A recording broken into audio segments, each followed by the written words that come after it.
May I come in, sir? Yes, please come. Good afternoon, ma'am. Good afternoon, sir. बैठिए. Thank you, sir. आप सुनीता मीणा है ना? जी sir. कुछ बताइए अपने बारे में. सर, जैसा कि आप जानते हैं, मेरा नाम सुनीता मीणा है. मैं राजस्थान के जयपुर ज़िले से की निवासी हूँ और मैंने स्टडीज़ में बीए किया है, हिस्ट्री ऑनर्स एंड फिलॉसफी में. उसके बाद मैंने हिस्ट्री ऑनर्स एंड फिलॉसफी. जी सर. ये कैसे होता है? मेरा ऑनर्स तो एक ही विषय में होता है शायद. सब्सिडरी मेरा फिलॉसफी. अच्छा, ठीक है. जी सर. उसके बाद मैंने एमए किया और मैं पिछले 3 साल से इनकम टैक्स डिपार्टमेंट में एज ए इंस्पेक्टर काम कर रही हूँ. एमए किस विषय में किया आपने? सर, हिस्ट्री में. एमए हिस्ट्री में किया. और आप 3 साल से इनकम टैक्स डिपार्टमेंट में काम कर रही हैं. जी सर. और पिछले 3 सालों से मैं विवाहित भी हूँ. अच्छा. आपके हस्बैंड भी सर्विस में ही है किसी? जी सर. वो क्या करते हैं? वो भी इनकम टैक्स इंस्पेक्टर है. सेम सर्विस में आप लोग हैं. आपका सिलेक्शन इंस्पेक्टर ग्रेड पे हुआ था या सब इंस्पेक्टर पे हुआ था? इंस्पेक्टर पे हुआ था. और इस परीक्षा में कितनी बार आप बैठ चुकी हैं अब तक? सर, ये मेरा 5वां अटेम्प्ट है. इसके पहले क्या क्या हुआ? सर, इससे पहले प्री भी नहीं हुआ कभी. अच्छा, पहली बार प्रीलिम्स हुआ? जी सर. और उसके बाद मेंस भी, और आप इंटरव्यू दे रही हैं. ठीक है. तो मेंस आपका अच्छा हुआ इस बार? सर हाँ. उम्मीद है आपको सिलेक्शन की? जी सर. कौन सी सर्विस की उम्मीद है? सर, एग्जैक्टली तो नहीं बता सकती, पर कोशिश सब अपने हिसाब से सोचते हैं कि आईएएस ही मिले. आईएएस मिले. और आपकी प्रेफरेंसेस क्या हैं आईएएस के बाद? सर, उसके बाद आईआरएस. आईपीएस नहीं? नहीं सर. क्यों? आईपीएस का सर मेरी 2 वजह रही. एक तो मैं पहले से टैक्स डिपार्टमेंट में हूँ, तो इसलिए मैंने आईआरएस को प्रेफरेंस दी. और दूसरा, मुझे ऐसा लगता है कि मेरा एप्टीट्यूड भी शायद पुलिस डिपार्टमेंट के लिए थोड़ा सा फिट नहीं है, तो इसलिए मैंने उसको 4th चॉइस पे रखा है. मतलब एप्टीट्यूड कैसा होना चाहिए पुलिस के लिए? एप्टीट्यूड सर, मैं थोड़ा शांति प्रिय अपने आप को, जैसे मैं समझती हूँ, इस तरीके की चीज़ों में अपराधियों से डील करना शायद मैं इतना अच्छे सही ढंग से नहीं कर पाऊंगी. इतना होना पुलिस चाहिए. तो सबसे ज्यादा शांति फैलाती है पूरे समाज में. आप चाहते हैं कि शांति कोई और फैला दे आपके लिए, फिर आप शांति से रह लें, न कि आप शांति पैदा करें समाज में. नहीं सर, ऐसा नहीं है.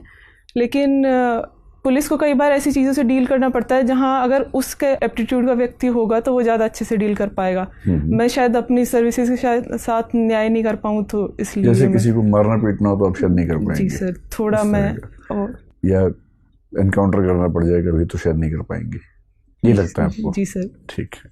और आपने फॉरेन सर्विस भी नहीं ऑप्ट की? मैं जिस बैकग्राउंड से आती हूँ वहाँ फैमिली को एडजस्ट करना मुश्किल होता मेरे लिए फॉरेन सर्विसेज में, इसलिए मैंने ऑप्ट नहीं किया. अच्छा, फैमिली का मतलब आप अपने हस्बैंड की बात कर रही हैं? हस्बैंड, मेरी सास, और वो मतलब सास शुरू से गांव में रही है. वो जयपुर आने तक में भी उनको थोड़ी हिचकिचाहट होती है, तो बाहर मेरे साथ जाना. और फिर मेरे हस्बैंड अकेले, उनके संतान है, तो मैं समझती हूँ. मान लीजिए आप आईएएस बन गई, आईआरएस बन गई, आपके हस्बैंड तो इंस्पेक्टर हैं, तो ऐसा तो नहीं कि इससे आपका वैवाहिक जीवन खराब हो जाएगा? नहीं सर, मैं फुल कॉन्फिडेंट हूँ. हमारी अंडरस्टैंडिंग काफ़ी अच्छी है, तो ऐसा कोई इशू नहीं है. ऐसी 2 फिल्मों का नाम बता सकती है जहां ऐसा ही हुआ था कि वाइफ हस्बैंड से आगे निकल गई थी और उसके बाद चीजें ठीक चल नहीं पाई? हिंदी की बहुत प्रसिद्ध फिल्में हैं ऐसी जो इसी थीम पे बनी है. सॉरी सर, मैं मूवीज का आइडिया नहीं. ऐसा कोई फिल्म नहीं देखी है? एक अभिमान फिल्म बहुत प्रसिद्ध है इस मामले में. मतलब ईश्वर करे कि सब ठीक रहे. मैं तो वैसे कह रहा हूँ कि एक भारतीय समाज में ऐसा भी कुछ लोग सोचते हैं. आप मुझे ये बताएं कि आप महारानी कॉलेज से पढ़ी हैं. जी सर. डेमोक्रेसी के समय में किसी कॉलेज का नाम महारानी कॉलेज होना या महाराजा कॉलेज होना बहुत शर्मनाक बात नहीं लगती आपको? बोले इसमें आपकी जिम्मेदारी नहीं, मैं वैसे आपसे पूछ रहा हूँ. सर, जिस जमाने में कॉलेज बनी थी उस टाइम के हिसाब से तो चीज़ें ठीक थी, पर नाम बहुत ज़्यादा मैटर नहीं करता. जब हम कॉलेज में क्या पढ़ा रहे हैं, किस तरह का हम लोगों को डेवलपमेंट कर रहे हैं, उससे ज़्यादा मैटर करता है. मैं सोचती हूँ नाम बहुत ज़्यादा मायने नहीं रखता. नहीं, बहुत ज़्यादा मायने नहीं रखता, मैं समझ गया. लेकिन फिर भी लोकतंत्र है, और अब तो लोकतंत्र को भी 70 साल के आसपास हो ही गए हैं हमारे. क्या उचित नहीं हुआ कि नाम बदल दें हम? महारानी की जगह चाहे तो मुख्यमंत्री कॉलेज कर दीजिए, प्रधानमंत्री कॉलेज कर दीजिए, अगर ऐसे ही नाम रखना है डेजिग्नेशन पे ही, नहीं तो कुछ और नाम. सर, महारानी, मैं सोचती हूँ कि स्टेटस नहीं है. लड़कियाँ जब जिस कॉलेज में पढ़ रही है वो अपने आप को महारानी समझ सकती हैं. ऐसा कोई स्पेसिफिक हम नहीं कह सकते कि भाई किसी महारानी के नाम पर नहीं है, तो वो अपने आप में मुझे नहीं लगता कोई बड़ा इशू है. नाम ठीक है, कोई दिक्कत नहीं.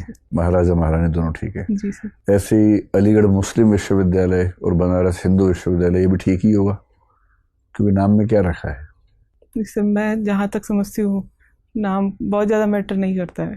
ठीक बात है, लेकिन उस वजह से फिर हमने ऐसा क्यों किया कि कई अंग्रेजों के नाम पर जो भवन थे, सड़कें थी, उनका नाम चेंज कर दिया आज़ादी के बाद? ऐसा करना ठीक था? सर मैं अभी जैसा अपने देश में देखा गया, जैसे कई स्टेट्स में ये चल रहा था कि नाम बदलने का, मैं उसके भी बहुत ज़्यादा पक्षधर नहीं हूँ, क्योंकि चीज़ें एक हमें जो विरासत में मिली हैं उनका भी सम्मान किया जाना चाहिए।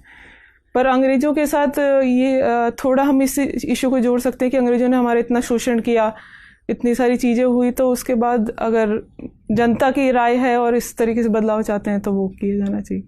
सीसीडी के मालिक ने आत्महत्या कर ली ये कह के कि इनकम टैक्स डिपार्टमेंट ने बहुत परेशान किया उसको। इसको लेकर इनकम टैक्स डिपार्टमेंट के अंदर कोई आत्म मूल्यांकन का भाव पैदा हुआ या अभी भी स्थितियां वैसी ही हैं? सर इनकम टैक्स डिपार्टमेंट में काफ़ी चेंजेस किए जा रहे हैं। अब जैसे हम फेसलेस असेसमेंट, फेसलेस अपील्स, तो चीज़ें अपने आप उससे धीरे धीरे सुधरेंगी, क्योंकि जब हम आमने सामने बातचीत करते हैं और जब हम टेक्नोलॉजी के थ्रू बात करते हैं तो स्कोप बहुत कम हो जाता है तो भ्रष्टाचार के लिए। आईटी डिपार्टमेंट काफ़ी अच्छे से कर रहा है, कहना चाह रही हैं। आप असेसमेंट में हैं या अभी इन्फोर्समेंट में हैं? सर मैं अभी एग्जाम्शन में पोस्टेड हूँ, तो अच्छा। वहाँ मैं अपील्स का काम देख रही हूँ। अपील से काम देख रही हैं, ठीक है सर। सुनीता, आप कह रहे हैं कि नाम में कुछ नहीं रखा, बताइए आपके नाम में क्या है, क्या अर्थ है इस नाम का? सर इसका अर्थ है कि अच्छी नीति वाला व्यक्ति। तो क्या असर लगता है, क्या कोई असर है आपकी चेतना पर इस नाम का? सर मैं जहाँ तक समझती हूँ, मैं अपना 100% देने की कोशिश करती हूँ कि अपने नाम को मैं सही सिद्ध कर सकूँ, मूल्यों के हिसाब से चलने की और अपने उसूलों पर चलने की मैं पूरी कोशिश करती हूँ। मतलब नाम का असर होता है? सर नाम का असर ये हम कह सकते हैं कि हम नाम को चरितार्थ करने की कोशिश कर रहे हैं, पर कई केस में ऐसा होता है कि नाम किसी का कुछ और है और वो वैसा बिल्कुल भी नहीं है। अच्छा, आपने एक प्रमाण पत्र में ऐसा दावा किया है कि आप राजस्थान की साधारणतः निवासी हैं, ऑर्डिनरी रेजिडेंट हैं। क्या बता सकते हैं कि भारत के किस कानून के तहत निवासी की परिभाषा तय की जाती है? सर निवासी की परिभाषा नागरिकता अधिनियम 1955 के तहत। अच्छा, और अभी जो नागरिकता अधिनियम में संशोधन पारित हुआ है, जी सर, इससे सिर्फ नागरिक की परिभाषा बदलेगी या निवासी की परिभाषा ही बदलेगी? सर उसमें हम नागरिकता देने की ही बात कर रहे हैं। ठीक है। इतिहास पढ़ते समय मैं गौर कर रहा था, आपने मध्यकालीन इतिहास में ज़्यादा अध्ययन किया है। जी सर। मध्यकालीन इतिहास के आर्थिक और सांस्कृतिक पहलू पे आपने अलग से अध्ययन किया है, क्या खासियत थी, थोड़ा संक्षेप में बताएं। सर मध्यकाल में हम जहाँ तक सांस्कृतिक पहलू को देखते हैं, हम देखते हैं कि जब हमारा प्राचीन युग चल रहा था, स्त्रियों की स्थिति काफ़ी ठीक थी और दास प्रथा भी उस स्तर पर नहीं थी। पर जैसे हम मध्यकाल में आते हैं, हम वंचित वर्गों की स्थिति में काफ़ी गिरावट देखने को मिलती है। आर्थिक स्तर पर मुस्लिम शासकों ने काफ़ी काम किया, कई नई नई योजनाएं भी उन्होंने लागू की, जैसे मोहम्मद बिन तुगलक ने कई सारे प्रयास किए, तो कुछ सुधार भी देखने को मिलते हैं आर्थिक स्तर पर। फिरोज शाह तुगलक की औद्योगिकरण में क्या भूमिका थी? मध्यकाल में भारत में उद्योग का काफ़ी विकास हुआ, अंग्रेजों ने आके उसको बर्बाद कर दिया, जिसको डी इंडस्ट्रियलाइजेशन कहते हैं। तो तुगलक की क्या भूमिका थी औद्योगिक प्रगति में? सर उसने नए नए उद्योगों को प्रोत्साहन दिया, उसने कई नहरें बनवाई। कौन कौन से उद्योग का प्रोत्साहन दिया फिरोज शाह तुगलक ने? सॉरी सर, अच्छा, वो ध्यान नहीं है आपको। स्कूल स्तर पर एक गार्गी पुरस्कार मिला था, ये गार्गी कौन है? सर गार्गी वैदिककालीन विदुषी थी, जिन्होंने याज्ञवल्क्य के ऋषि से शास्त्रार्थ किया था। गार्गी ने याज्ञवल्क्य से शास्त्रार्थ किया था? जी सर। अच्छा, बाद में एक और महिला का नाम आता है जिन्होंने शंकराचार्य जी से शास्त्रार्थ किया था, वो कौन थी? Sorry sir. अच्छा, ये ध्यान नहीं है। अभी प्रधानमंत्री जी ने ये कहा है कि भारत में आयकर दाता, व्यक्तिगत आयकर दाताओं की संख्या 1.4 करोड़ ही है, हालांकि रिटर्न भरने वालों की संख्या 6 करोड़ के आसपास है। तो ये तो एक विडंबनापूर्ण स्थिति है कि जब लोग रिटर्न भर रहे हैं तो आयकर क्यों नहीं दे रहे हैं? वास्तव में आयकर 1.40 करोड़ लोग ही क्यों दे रहे हैं? आयकर में जो अधिनियम है उसमें कई सारे प्रावधान है, उसके तहत आप कई तरह की छूट और एग्जेम्पशंस ले सकते हैं। उसके बाद अगर आपका टैक्स बन रहा है तो ये आपको टैक्स देना होगा। तो ये इस वर्ष जो बजट में नया प्रस्ताव आया है आयकर को लेकर, क्या असर पड़ सकता है? क्या अगले साल आयकर दाताओं की वास्तविक संख्या बढ़ जाएगी बहुत? सर जिस तरह से सरकार प्रयास कर रही है टैक्स स्लैब को काफ़ी सुधार करने की, लिटिगेशन कानून में जिस तरह की उलझनें होती है उनको कम करने की, जैसे बहुत सारे डिडक्शन सब हटा दिए गए, रेट कम कर दी गई है, उस पर आप टैक्स पे कीजिए, तो शायद चीज़ें। आप जयपुर के एग्जाम्पशन शाखा में ही काम कर रही हैं। इस वर्ष के बजट प्रस्ताव के बाद कौन कौन से इनकम टैक्स एग्जाम्पशंस बचे रहेंगे, ध्यान दिया है आपने इस पर? इनकम टैक्स एग्जाम्पशंस 70 के आसपास एग्जाम्पशन डिडक्शन तो खत्म कर दिए गए हैं, लेकिन 100 में से लगभग 30 बचे रहेंगे। तो कोई एक दो ऐसा महत्वपूर्ण एग्जाम्पशन जो बचा रहेगा जिसका फायदा लोगों को मिलता रहेगा? सर जैसे ATCCD 2 का है, एम्प्लॉयर जो कंट्रीब्यूशन करता है एम्प्लॉय के लिए, वो उसमें 7.5 लाख की लिमिट कर दी गई है, पर वो एग्जाम्पशन अभी भी मिलता रहेगा। ATCCD 4 का एग्जाम्पशन भी मिलता रहेगा। सुकन्या योजना वाला एग्जाम्पशन बचा रहेगा कि बंद हो जाएगा? सर वो मिलता रहेगा। अच्छा, ठीक है, धन्यवाद। सुनीता जी सर, आप ये बता सकती हैं पिंक टैक्स से क्या मतलब है, क्या होता है ये पिंक टैक्स? सॉरी सर मुझे नहीं।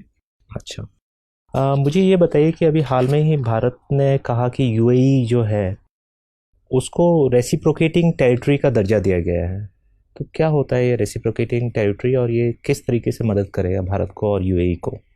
सर मैं रिकॉल नहीं कर पा रही हूँ। ठीक है, अभी हाल में ही देखा गया कि भारत और मलेशिया के बीच में भी काफ़ी तनाव रहा है, क्या प्रमुख कारण है इसके? सर वो पाम ऑयल को लेकर काफ़ी तनाव था।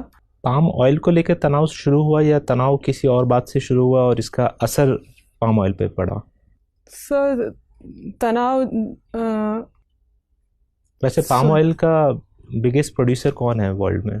Sir Indonesia and Malaysia. Indonesia या मलेशिया? इंडोनेशिया है पाम ऑयल। अच्छा, ये आप देख लीजिएगा। और भारत क्या विश्व का सबसे बड़ा कंज्यूमर है पाम ऑयल का? Sorry sir. अच्छा, हाल में भारत सरकार ने एक CAA एक्ट लेके आए हैं, आपको क्या लगता है इससे भारत के संबंध, अंतर्राष्ट्रीय संबंध अपने पड़ोसी देशों से जो कि बांग्लादेश और अफगानिस्तान, पाकिस्तान से तो खैर संबंध बहुत अच्छे हैं भी नहीं, तो आपको क्या लगता है कि इसका विपरीत प्रभाव पड़ेगा या कुछ अच्छा प्रभाव पड़ेगा? सर मैं जहाँ तक समझती हूँ CAA से अंतर्राष्ट्रीय संबंधों पर प्रभाव। Sorry sir. अच्छा, कोई बात नहीं। आपकी एक रुचि है कि स्क्रैप से आप कुछ डेकोरेटिव आइटम्स बनाते हैं, आप मुझे बता सकते हैं? एक बहुत ही फेमस गार्डन बनाया हुआ है किसी ने, और वो भारत के किस शहर में है और किन्होंने बनाया है? Sorry sir. आपने रॉक गार्डन नहीं सुना चंडीगढ़ में? सुना है। किसने बनाया वो? आइडिया नहीं। अच्छा, मेरा आखिरी सवाल आपसे ये है कि अभी हाल में सुप्रीम कोर्ट ने एक जजमेंट दिया है कि प्रमोशन में रिजर्वेशन राइट नहीं है, आपका इस पे क्या विचार है? सर मेरा इस संबंध में विचार यह है कि रिजर्वेशन हम इसलिए देते हैं कि जो उनके साथ भेदभाव हुआ है सामाजिक और शैक्षणिक स्तर पर, ऐतिहासिक रूप से जो भेदभाव हुआ है उसको हम दूर कर सके, मगर जॉब में आने के बाद अगर उसको वो सुविधाएं मिल गई है तो प्रमोशन में आरक्षण। लेकिन आपको नहीं लगता कि जॉब में भी लगातार डिस्क्रिमिनेशन या मतलब भेदभाव बना रहता है, लोगों के अलग अलग कम्युनिटीज़ के अपने अपने लॉबीज बन जाती हैं? सर जैसे कि M नागराजन केस में सुप्रीम कोर्ट का जो डिसीजन था कि हम उन 3 जो उन्होंने पॉइंट बताए थे कि उनका प्रतिनिधित्व कम नहीं होना चाहिए और एफिशिएंसी पे प्रभाव नहीं पड़ना चाहिए, और तो आपको क्या लगता है सुप्रीम कोर्ट सही है या इस पे पुनर्विचार की ज़रूरत है? सर मैं जहाँ तक समझती हूँ सुप्रीम कोर्ट का डिसीजन सही है कि रिजर्वेशन, प्रमोशन में रिजर्वेशन नहीं होना चाहिए। ठीक है। सुनीता जी मैम, आप सुप्रीम कोर्ट के बारे में बात कर रही थी। सुप्रीम कोर्ट ने कुछ समय पहले ही लगातार राज्य सरकारों को बोला है कि अरावली में जो अवैध खनन हो रहा है उसको किसी भी तरीके से रोका जाए, लेकिन सरकारें कोई ठोस कदम नहीं उठा रही हैं इस तरफ और लगातार ये जो खनन की प्रक्रिया है वो बढ़ती जा रही है। आपको क्या लगता है कि क्यों सरकारें इस बारे में चिंतित नहीं है कि अरावली अगर पूरी तरह नष्ट हो जाए तो उसका क्या प्रभाव पड़ेगा? Sorry ma'am. इस पूरे प्रकरण में आपको ऐसा लगता है कि शायद सरकार भी खुद लिप्त है इसमें किसी ना किसी तरीके से, तभी वो ठोस कदम नहीं उठा पा रही? मैम मैं अच्छा ठीक है, कोई बात नहीं। राजस्थान से आती हैं और राजस्थान अपने कल्चर को लेके बहुत प्रसिद्ध है पूरे ही देश में, और वहाँ का जो परिधान है वो भी काफ़ी लोकप्रिय है। लोग जानते हैं राजस्थानियों को उनके साफा से, घूंघट से। ऐसे में आपको क्या लगता है कि महिलाओं का जो घूंघट है वो अगर अपने मन से करती हैं तो वो ठीक है, हमें बहुत उनको बात भी नहीं करना चाहिए कि आप घूंघट हटाओ, और उनको ज़बरदस्ती नहीं बोलना चाहिए कि आप वेस्टर्न ड्रेसेस पहनो या सलवार सूट पहनो। अगर उनका वो परिधान है तो वो है। आप क्या मत है, घूंघट रहना चाहिए, हटना चाहिए? मैम, मैं जहाँ तक समझती हूँ, वेस्टर्न ड्रेसेस पहनना अलग बात है, और किसी को अगर आप पर्दा करवा कर उसके व्यक्तित्व का ही हनन कर रहे हैं तो वो अलग बात है। पर्दा अभिव्यक्ति को रोक देता है, महिलाओं को उनका आगे बढ़ने से रोकता है। तो मैं जहाँ तक समझती हूँ, पर्दा प्रथा खत्म होनी चाहिए। और अगर कोई महिला स्वेच्छा से रखना चाहे, जैसे कि हम बहुत सारे मुसलमान देशों में भी देखते हैं कि वो कहते हैं हम स्वेच्छा से बुर्का पहनना चाहते हैं, इसी तरह अगर राजस्थानी महिलाएं बोले कि नहीं, हमें पर्दा प्रथा हमारी आइडेंटिटी है, फीचर है, तो हमें नहीं हटाना है, उसमें आप क्या कहेंगी? मैम, हम ज़बरदस्ती किसी के साथ नहीं कर रहे, पर हम उन्हें चीज़ों के जो प्रोज और कॉन्स है वो समझा सकते हैं, उन्हें कन्विंस करने की कोशिश कर सकते हैं, उन्हें जागरूक करने की कोशिश करते हैं, उसके बाद चीज़ें अपने आप ठीक होंगी। मतलब पर्दा हर हाल में आपके हिसाब से गलत है? जी। अच्छा ठीक है। एक पर्दा के लिए ही जयपुर में ही कैंपेन चल रहा है, बता सकते हैं क्या कैंपेन है? मैम, घूंघट हटाओ कैंपेन मुख्यमंत्री जी ने लॉन्च किया है। और इसका क्या ऑब्जेक्टिव है, क्यों किया है? ताकि महिलाएं आगे बढ़ सके। घूंघट नहीं, ये तो बहुत ही किसी विशेष कार्य के लिए किया जा रहा है।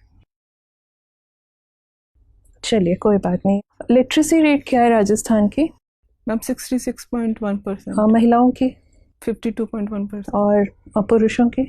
पुरुषों की 79.2%। तो ये जो गैप देखने को मिलता है करीब 30% का, क्यों है इतना जो गैप है महिलाओं और पुरुषों के बीच लिटरेसी को लेके, साक्षरता को लेके? क्या कारण है कि राजस्थान जैसा राज्य जो कि काफ़ी क्या बोले, राजा महाराजाओं की जगह रही है, वहाँ पे इतना गैप क्यों दिखता है? वहाँ पे तो अच्छा खासा पैसा भी रहा है। मैम, सबसे बड़ी वजह उसमें पितृसत्तात्मक सोच रही है। महिलाओं को पुरुषों के बराबर का दर्जा नहीं दिया जाता, उन्हें बोझ समझा जाता है। लड़कियों को बाल विवाह कर दिए जाते हैं, तो उन्हें इतना मौका ही नहीं मिलता कि वो अपनी शिक्षा जारी रख सके और आगे बढ़ सके। 2019 और 20 में हम जी रहे हैं, आज भी ये चीज़ें इतना प्रभावी हैं जिसकी वजह से साक्षरता में इतनी कमी दिख रही है? मैम, मैं जहाँ तक समझती हूँ, हमने काफ़ी कोशिश की है, उसके बाद भी चीज़ें काफ़ी हद तक खराब हैं। ठीक है। अभी हाल ही में यूनेस्को ने अपनी एक हेरिटेज लिस्ट जारी की थी, उसमें एक शहर का नाम आया है लेटेस्ट। कौन से शहर को रखा गया है? मैम, जयपुर को वर्ल्ड हेरिटेज सिटी का। और कौन से कैटेगरी में रखा है? वो कैटेगरी भी बताते हैं कि किस कैटेगरी में हम इस शहर को ये दर्जा दे रहे हैं। अच्छा, जयपुर को पिंक सिटी क्यों कहते हैं? जब प्रिंस ऑफ वेल्स जयपुर घूमने के लिए आए थे, तो राजा राम सिंह ने पूरे जयपुर को पिंक कलर से रंगवा दिया था, क्योंकि वो मेहमान नवाजी का प्रतीक है। इसलिए तब से ये परंपरा बन गई कि जयपुर पिंक सिटी। तो आज भी सब लोग अपने घरों में पिंक कलर ही करते हैं? मैम, सरकार ने कानून बनाकर ये प्रावधान किया है कि रोड्स और जितना मार्केट्स है वहाँ पिंक कलर ही किया जाएगा। ओल्ड जयपुर, ओल्ड सिटी जो है, वहाँ पे अभी भी काफ़ी पिंक है। जो नई बसावट है वहाँ पे अलग कलर होने लगे हैं। ठीक है। आप महारानी कॉलेज के बारे में बता रही थी, मेरा ये आखिरी सवाल है आपसे। महारानी कॉलेज विशेषकर महिला कॉलेज है, आपको लगता है कि हम अलग से अगर पुरुषों और महिलाओं के कॉलेज बनाते हैं तो ये कहीं ना कहीं पिछड़ेपन का प्रतीक है? क्योंकि अब हमें ज़रूरत नहीं है इस तरह महिलाओं और पुरुषों को अलग अलग रखने की, पढ़ाने की। इसके कोई तात्पर्य नहीं बचता है। आपका क्या कहना है? मैम, इसके पीछे दो चीज़ें देख सकते हैं। एक तो मैं ये ज़रूर मानती हूँ कि कॉलेज में जितना डेवलपमेंट पर्सनालिटी का हो सकता है वो हम अगर सेपरेट कॉलेज बनाते हैं वहाँ नहीं हो पाता। पर राजस्थान जैसे स्टेट में, जहाँ अभी हम बात कर रहे थे कि महिलाओं की स्थिति उतनी अच्छी नहीं है, लड़कियों को पढ़ने नहीं दिया जाता, तो कुछ समय के लिए हम ये प्रावधान कर सकते हैं ताकि फैमिलीज ईजी वे में लड़कियों को भेज सके। और कुछ समय मतलब कितना समय? मैम, जब तक लिटरेसी रेट थोड़ा ठीक नहीं हो जाती और जब तक चीज़ें सही नहीं हो जाती तब तक इस प्रावधान को रख सकते हैं। उसके बाद तो शायद ज़रूरत महसूस नहीं होती ऐसी चीज़ें। चलिए ठीक, धन्यवाद। सुनीता, आपकी शादी कब हुई? सर 2016 में। आप एक दो बड़े गिफ्ट का नाम बताएंगे जो आपके फैमिली ने लड़के पक्ष को दिया? सर मेरी फैमिली ने कोई गिफ्ट कोई गिफ्ट नहीं दिया, 1 रुपए की शादी थी। जी सर। आप कैसे समझते हैं जो ये गिफ्ट पड़ता है, ये दहेज पड़ता ही है कि क्या है ये? अगर शादी में अगर गिफ्ट दिया जा रहा है तो मैं जहाँ तक समझती हूँ दहेज ही माना जाएगा। अच्छा, मुझे बताइए, राजस्थान की कुछ साइट्स रामसर कन्वेंशन के अंदर मॉन्ट्रिक्स रिकॉर्ड में सम्मिलित हैं। कौन कौन की साइट्स हैं वो? सर सांबर लेक और केवला देव अभयारण्य दोनों? जी सर। और लोकटक लेक? लोकटक लेक राजस्थान में नहीं है। जो कहाँ पर है? मणिपुर। अच्छा, रामसर कन्वेंशन कब आई थी और इसका क्या महत्व है? सर कब आई थी ये मैं रिकॉल नहीं कर पा रही हूँ, लेकिन वेटलैंड्स के संरक्षण के लिए रामसर कन्वेंशन ईरान के रामसर शहर में हस्ताक्षरित किया गया। तो हम वेटलैंड क्योंकि इकोसिस्टम का ऐसा पार्ट है जो सबसे ज़्यादा डाइवर्सिटी वाला पार्ट होता है, और इसलिए उसका संरक्षण जरूरी है, इसलिए रामसर कन्वेंशन लाया। आप अभी जब बात कर रहे थे कि जयपुर को वर्ल्ड हेरिटेज साइट में सम्मिलित किया गया है, तो उसमें ये कहा गया था कि इसमें इंडो इस्लामिक जो आर्किटेक्चर है वो तो देखने को मिलती ही है, लेकिन इसमें वेस्टर्न कल्चर का बहुत ज़्यादा इन्फ्लुएंस है। तो आप मुझे कुछ 1-2 ऐसे मोनूमेंट या फिर कोई ऐसे आर्किटेक्चर बता पाएंगे जिसमें वेस्टर्न कल्चर का समावेश देखने को मिले जयपुर के? Sorry sir. अच्छा, मुझे ये बताइए कि भारत के लिए आज के समय में क्या क्या साइबर सिक्योरिटी थ्रेट्स हैं? सर सबसे बड़ा तो डाटा सिक्योरिटी का है, उसके लिए हम काफ़ी प्रयास कर रहे हैं। जैसे कंपनीज जो MNCs यहाँ काम कर रही हैं वो डाटा को मिसयूज कर सकती हैं कई बार, इसलिए हम डाटा लोकलाइजेशन का भी प्रयास कर रहे हैं। दूसरा हमारे अच्छा, मुझे ये बताइए कि 2 टर्म यूज़ होती हैं जब हम साइबर सिक्योरिटी की बात करते हैं, एक होती है मैलवेयर, एक होती है फिशिंग। दोनों में क्या अंतर है, दोनों क्या होती हैं? Sorry sir. अच्छा, मुझे बताइए कि हाल ही में भारत सरकार का एक प्रोजेक्ट है मिशन गगनयान, आप जानते हैं इसके बारे में, क्या है ये? जी सर, इसके तहत हम प्रयास कर रहे हैं कि भारत के कुछ नागरिकों को हम इसरो का प्रयास है कि हम अंतरिक्ष में मानव को लेकर जाएं। आपको पता है इसका बजट क्या है? Sorry sir. इसका बजट है 10,000 करोड़ रुपए। आपको लगता है कि भारत एक विकासशील देश होने के बावजूद इतने बजट का कोई मिशन स्पेस में भेजना चाहिए? इतना पैसा हम शिक्षा में लगा सकते हैं, हेल्थ सेक्टर में लगा सकते हैं। आप कैसे देखते हैं इस चीज़ को? सर इस चीज़ को मैं इस तरीके से देखना चाहूँगी कि शिक्षा और हेल्थ पर हम खर्च कर रहे हैं, लेकिन जब हम एक वैश्वीकरण की बात करते हैं और हम एक मल्टीपोलर वर्ल्ड की बात करते हैं, तो इंडिया को अपना स्टैंड वहाँ मजबूत करने के लिए अंतरिक्ष और अनुसंधान में भी ध्यान देने की आवश्यकता है। मुझे ये बताइए कि मिशन गगनयान के जरिए हमने अंतरिक्ष में मानव को भेज दिया, उससे क्या फ़ायदा है, मुझे ये बताइए।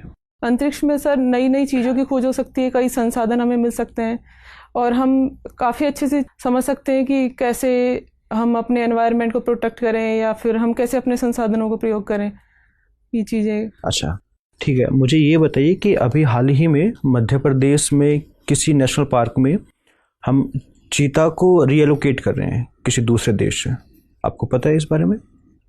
सॉरी सर, मुझे नाम रिकॉल नहीं हो पा रहा। अच्छा, अभी भारत में टाइगर सेंसस रिलीज हुई है रिसेंटली, तो कितने टाइगर्स हैं? Sorry sir. अच्छा, recently Indian state forest survey report हुई है, तो अभी कुल क्षेत्रफल कितना है जो फॉरेस्ट कवर के अंदर आता है? सर 24%। 24% आता है। और कौन से राज्य में सबसे ज़्यादा क्षेत्रफल है फॉरेस्ट कवर? Sorry sir. अच्छा, राजस्थान में है फॉरेस्ट कवर और कि बिल्कुल भी नहीं है? सर है, लेकिन बहुत कम, लगभग 3-4% के आसपास। अच्छा, हाल ही में सरकार ने जो राजस्थान में डेजर्टिफिकेशन काफ़ी है थार, तो उसको रोकने के लिए एक अभी ग्रेट ग्रीन वॉल के नाम से एक परियोजना शुरू की है, आप उसके बारे में पता है? सर ये पोरबंदर से शुरू होकर पानीपत तक जाएगी, ये क्या है बताइए? सर इसमें हम 5 किलोमीटर के विड्थ में वृक्षारोपण करेंगे ताकि डेजर्ट को आगे बढ़ने से रोका जा सके। अच्छा, मेरा लास्ट क्वेश्चन है, क्या आपको पता है कि डीएम के पास भी कुछ पुलिस पावर्स होती हैं, मैं बताता हूँ आपको, ठीक है? आपका एप्टीट्यूड नहीं है, बट अगर कहीं किसी ज़िले में दंगा हो रहा है और आप डीएम है तो आप कैसे डील करेंगे? आप फ़ोन नहीं उठाएंगे क्योंकि ये तो दंगे वाली सिचुएशन का तो एप्टीट्यूड है ही नहीं आपका। सर ऐसा नहीं है कि मैं सिचुएशन हैंडल नहीं कर सकती, लेकिन क्योंकि आईपीएस का पुलिस में अगर मतलब दिन में एक बार आप ऐसी सिचुएशन को डील कर सकते हैं, बट 24 घंटे ऐसी सिचुएशन डील नहीं करेंगे। अब घबराइए मत, खुल के बोलिए अपनी बात। कोई मतलब आप ये कह सकती हैं कि हाँ कभी कभी मैं डील कर सकती हूँ, लेकिन 24 घंटे नहीं कर सकती, उसमें क्या दिक्कत है? अभी जो वोडाफोन और एयरटेल का केस सुप्रीम कोर्ट ने कुछ दिन पहले जजमेंट दिया, उससे संबंध इनकम टैक्स से ही है ना, जो उनकी टैक्स लाइबिलिटीज को पे करने का आदेश दिया गया है। कुछ ध्यान है आपको क्या केस था वो? सर उसमें ये इशू ये है कि उनका ग्रोस एडजस्टेड रेवेन्यू कितना माना जाए उनका, तो उसके लिए कंपनीज ये कह रही हैं कि हम जितना टेलीकॉम सेक्टर से कमा रहे हैं सिर्फ उसी पर हम टैक्स देंगे। लेकिन सरकार का और टेलीकॉम डिपार्टमेंट का कहना है कि आपकी अदर देन टेलीकॉम सेक्टर की जो भी इनकम है उस पर भी आपको टैक्स देना होगा, उसको हम इंक्लूड करेंगे ईजीआर में। हाँ, तो फाइनली सुप्रीम कोर्ट का आदेश तो आ ही गया है। जी सर। लेकिन ऐसा भी सुनने में आ रहा है कि अगर इतना टैक्स पे करेंगे तो शायद कंपनियां बंद ही हो जाएंगी। आपका क्या ऑब्जर्वेशन है इस मामले में? सर मैं जहाँ तक मानती हूँ कि इनकम पर टैक्स देना तो ज़रूरी है, और कंपनीज के पास इतना तो प्रॉफिट होता ही है कि अगर प्रॉफिट है उनके पास तो उस पर टैक्स देना चाहिए। सेस और सरचार्ज में क्या डिफरेंस होता है? सर सेस और सरचार्ज दोनों ही टैक्स पर लगते हैं, पर सेस किसी स्पेसिफिक हम इशू के लिए लगाते हैं, उसको हम उसी स्पेसिफिक जिस चीज़ के लिए हमने लगाया, जैसे हमने एजुकेशन सेस लगाया तो सिर्फ एजुकेशन पर खर्च होगा, पर सरचार्ज का एक लिमिट के बाद अगर आपकी इनकम है और उस पर टैक्स बन रहा है, उस पर सरचार्ज लगता है ताकि उसका उपयोग हम आर्थिक असमानता को दूर करने के लिए कर सकें। तो सरचार्ज का जो कलेक्शन होता है वो सीधे जाता है हमारा जो कंसोलिडेटेड फंड है उसमें चला जाता है, और सेस सीधे उसी स्पेसिफिक मद के लिए जाएगा जो जिसके लिया गया है। यही बात कह रही है ना? इनकम टैक्स डिपार्टमेंट की हिरार्की क्या होती है जरा मुझे, जैसे आप इंस्पेक्टर हैं वहां से ऊपर कौन कौन से पद हैं जरा क्रम में बताइए। सो उसके बाद आईटीओ बनते हैं, then ACIT, DCIT, joint CIT, additional CIT, CIT, principal CIT, CCIT, principal CCIT. और सीसीआईटी क्या मतलब हुआ? Chief commissioner of income tax. उसके बाद principal CCIT, principal chief commissioner of income tax. और सीबीडीटी मेंबर। सीबीडीटी मेंबर तो वही होता होगा ना? प्रिंसिपल चीफ कमिश्नर का जो रैंक है और सीबीडीटी चेयरपर्सन का जो रैंक है वो सेम रैंक है या अलग अलग रैंक है? नहीं सर, चेयरपर्सन का रैंक उससे उससे अलग है, और मेंबर सीबीडीटी जो है वो प्रिंसिपल चीफ कमिश्नर के रैंक से होता है। ठीक है, तो आप कितने साल में, जैसे एसीआईटी से सीबीडीटी चेयरपर्सन, ये कितने साल की यात्रा है लगभग? सर हर प्रमोशन में लगभग 4 साल का ड्यूरेशन रहता है। ठीक ठीक। तो इसका मतलब ये हुआ कि अगर कोई 25 साल के आसपास में आईएएस बन जाए तो चांस बनता है कि वहां तक पहुंच जाएगा। ठीक है, चलिए मेरा आखिरी सवाल आपसे ये है कि आजकल नेशनलिज्म की 2 परिभाषाएं चल रही हैं। एक परिभाषा चल रही है जिसके तहत कहा जा रहा है कि सीएए का विरोध करने वाले देशद्रोही हैं, और उन लोगों ने ये भी कहा कि दिल्ली के जो सीएम आज चुने, मतलब जिन्होंने शपथ ली है, वो भी आतंकवादी हैं। और दिल्ली के सीएम पिछले 2 महीने से, 2 दिनों से स्पेशली कुछ विज्ञापन कर रहे हैं बहुत ज्यादा, जिसमें एक नए प्रकार की देशभक्ति की परिभाषा दे रहे हैं कि राष्ट्रवाद का असली मतलब है कि देश का हर बच्चा स्कूल जाए, देश के हर व्यक्ति को स्वास्थ्य उपलब्ध हो। तो क्या ये जो डिस्ट्रीब्यूट है इसमें आपकी क्या राय है? राष्ट्रभक्ति का सही मतलब क्या है? अगर मैं नेशनलिस्ट होना चाहूं तो मुझे किस रास्ते पर चलना चाहिए इनमें से, या कोई बीच का रास्ता बताइए। सर राष्ट्रभक्ति की अगर हम जैसे सीएए मुद्दे से जोड़कर देख रहे हैं तो परिभाषा काफ़ी संकीर्ण होगी। राष्ट्रभक्ति का मतलब है कि हम अपना 100% दें, हम राष्ट्र के लिए जो योगदान कर सकते हैं उसमें। तो अगर स्कूलिंग और हेल्थ पर हम ध्यान दे रहे हैं तो मुझे लगता है कि वो ज़्यादा राष्ट्रभक्त है, बजाय सीएए पर हम विरोध करें या फिर उस पर मुद्दे को उछाले या फिर फालतू बिना जिनका कोई महत्व नहीं है, महत्व इतना ज़्यादा नहीं है जो बदलाव ला सके उन मुद्दों पर बहस के। ठीक है सुनीता, आपसे बात करके बहुत अच्छा लगा। कुछ आप पूछना चाहेंगे हमसे? अब जाने की जल्दी में लग रही है, आपको लग रहा है कि बचूं किसी तरह से। ठीक है सुनीता, आप जा सकती हैं। धन्यवाद।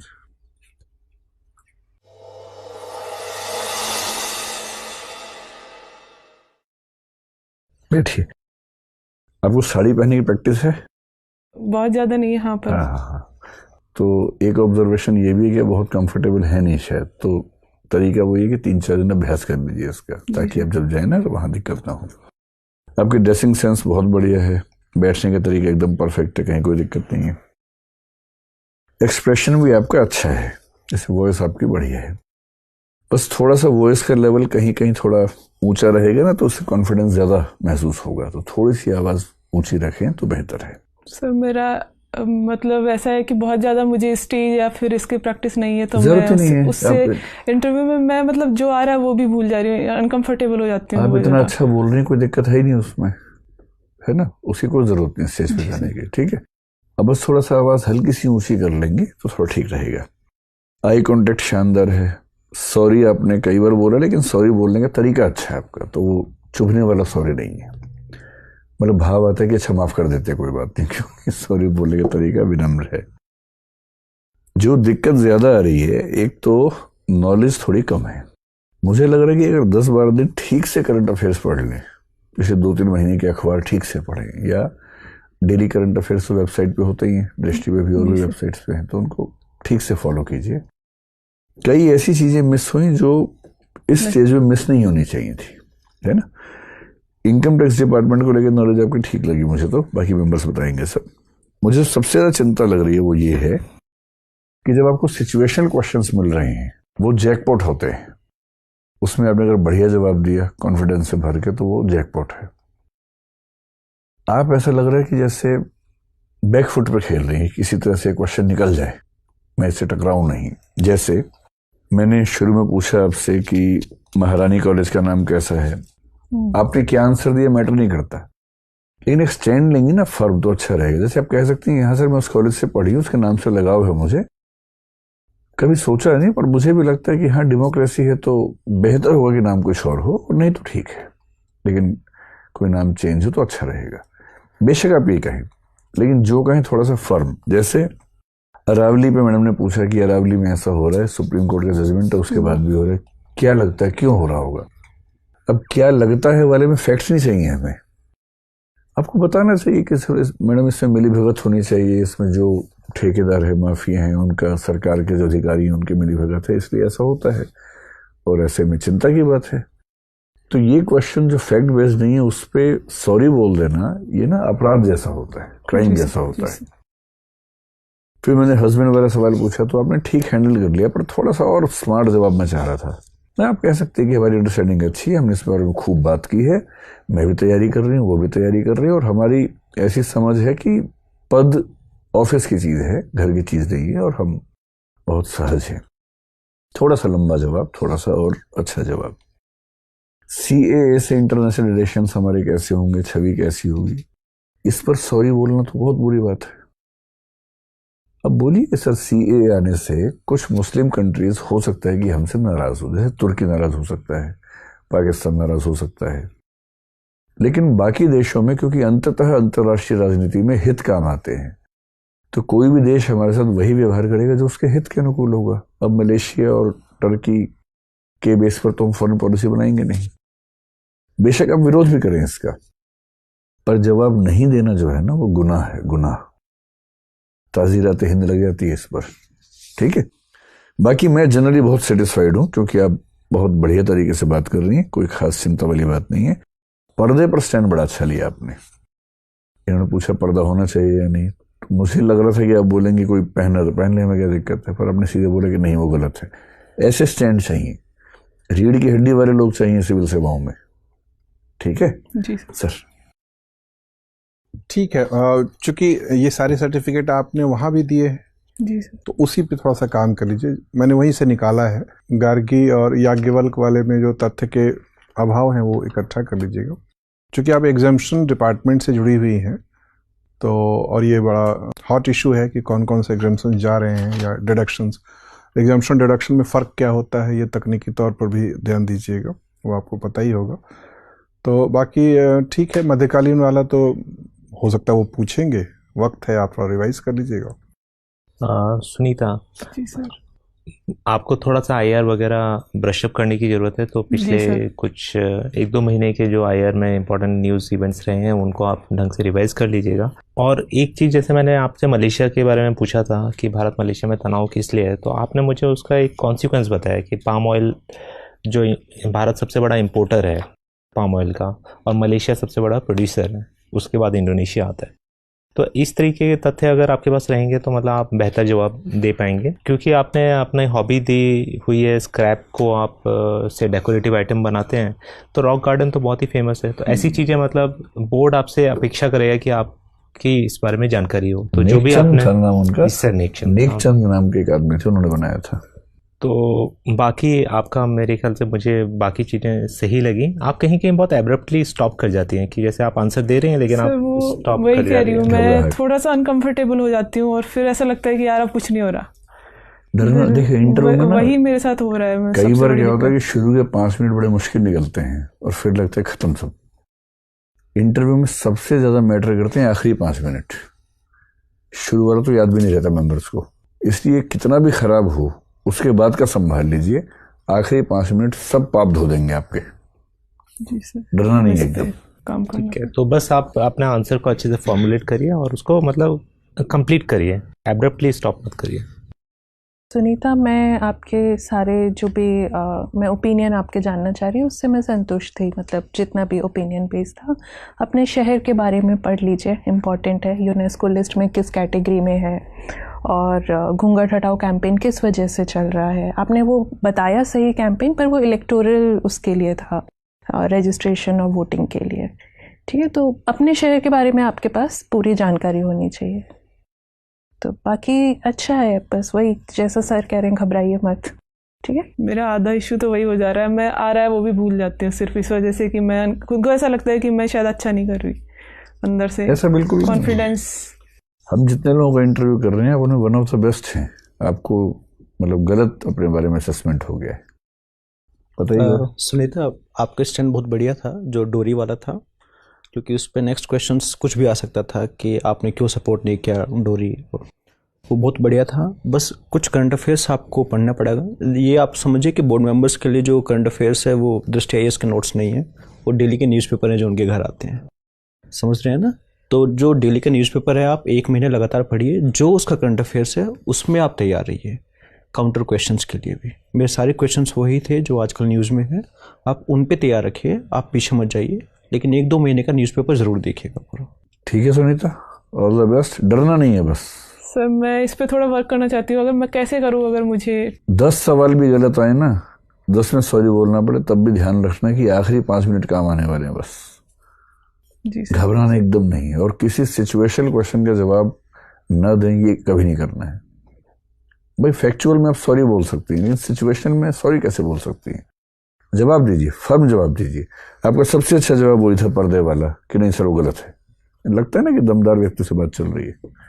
ठीक है, ऑल द बेस्ट। आईएएस बनो इसी बार। Thank you sir.